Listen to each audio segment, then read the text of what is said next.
नमस्कार मंडळी. तर काल आपण पाहिलं की काय गोष्टी आपल्याला टेरेस गार्डनिंगसाठी लागतात.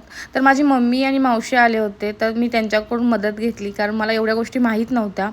तर पहिला मी धने उगवणार आहे ते धने पूर्ण घेऊन त्याला 2 भागांमध्ये डिवाईड करावे लागतात.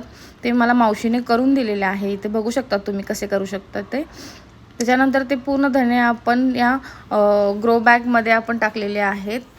मी थोडे दाट टाकलेत कारण मला अशी दाट कोथिंबीर बघायची होती आणि जास्त क्वांटिटीमध्ये येते. त्याच्यानंतर त्याच्यावरती आपण कोकोपीटने ती लेयर पूर्ण कवर करायची आहे. कोकोपीट मी ऑनलाईन मागवलेलं आहे. तर कोकोपीट छान मिळालेलं आहे मला. त्याच्यावरती एक चांगली लेयर आपण टाकणार आहे. त्याच्यानंतर कोथिंबीरनंतर मी पालक ही निवडली होती. पालक ही आम्ही टाकलेली आहे. असे 5 बॅग्स आहेत, त्यामुळे पालक टाकलेले आहे.